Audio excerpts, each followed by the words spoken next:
তাই এই যে ঋষি কর্দম ঋষি, ইনি হচ্ছেন ঋষিদের মধ্যে সর্বোত্তম, ঋষিদের মধ্যে সর্বোত্তম বৈজ্ঞানিক ঋষি এনাকে বলা হয়। মৈত্রজি বিদুরজির সাথে এই কর্দম ঋষির সংবাদকে বর্ণন করছেন।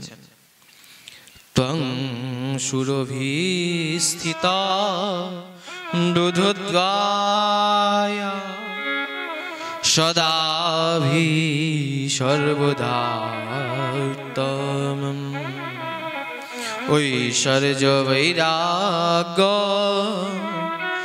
যোগ্যবোধা বীর্যয়।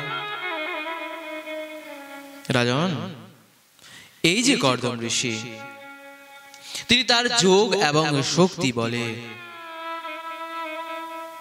তিনি সুন্দর বিমান নির্মাণ করেন। একদিন ওই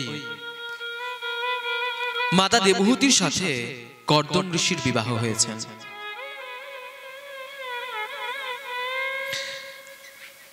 কর্দম ঋষির বিবাহ হয়েছে।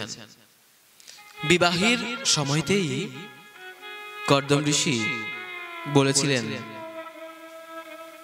আমি বিবাহ করছি, যখনই পুত্র সন্তান হবে আমি কিন্তু গৃহত্যাগ করব।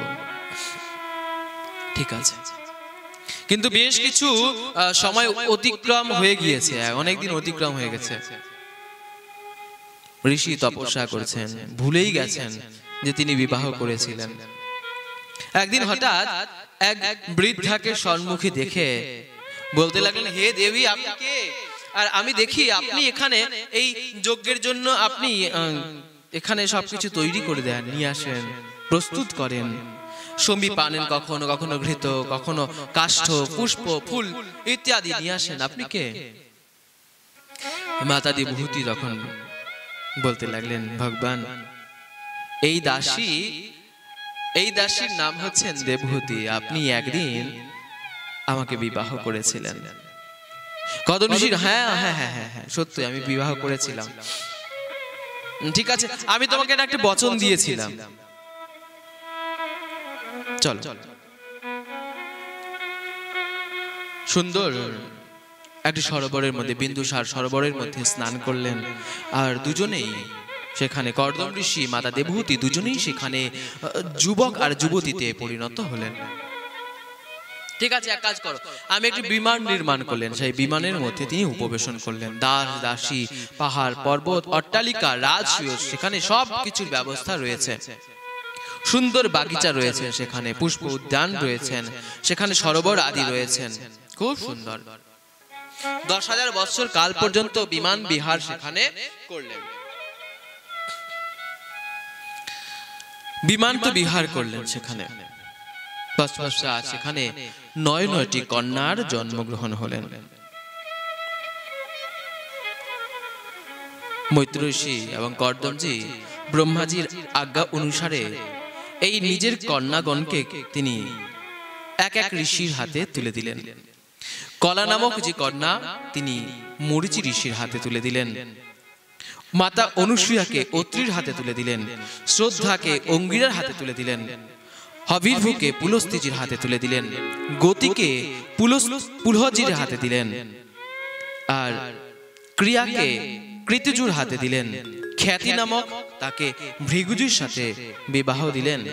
অরুন্ধতিকে বৈশিষ্ট্যজির সাথে বিবাহ দিলেন এবং শান্তিকে সুন্দর করে বিবাহ জ্ঞাপন করলেন। সেখানে 9 জনকেই সেখানে নবকন্যাকে এক এক ঋষির হাতে তুলে দিলেন।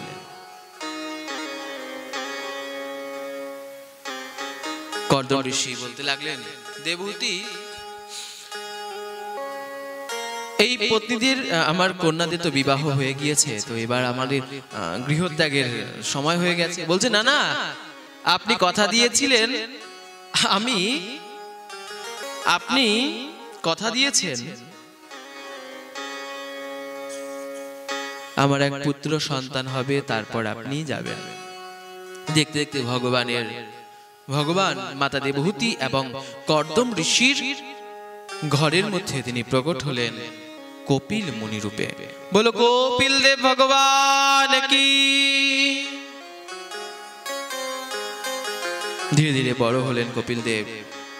আর অপরদিকে কর্দম ঋষি তিনি বনগমন করলেন। মাতা দেবহূতি কর্দম ঋষির সাথে যখন প্রণাম আদি করলেন, তিনি বিদায় হয়ে গেলেন। দেবহূতি মাতা কপিল ভগবানের সাথে বার্তালাপ করতে লাগলেন। কপিলজিকে জিজ্ঞাসা করতে লাগলেন, হে ভগবান, আমি জানি যে আপনি আমার পুত্র হয়ে এসেছেন, কিন্তু তথাপি আপনি তো শ্রী ভগবান। তাহলে এটুকু বলুন যে জীবের কি কর্তব্য, কেমন করে জীব তার এই কলিকালের মধ্যে সে তার জীবনকে যাপন করবে, কিভাবে এই কলিতে আক্রান্ত হয়ে মানব এগিয়ে যাবে। সেখানে ভক্তি যোগের কথা বর্ণন করলেন, সেখানে জ্ঞান যোগের কথা বর্ণন করলেন, বিশেষ বিশেষ ভাবের কথা সেখানে কিন্তু বর্ণন করলেন।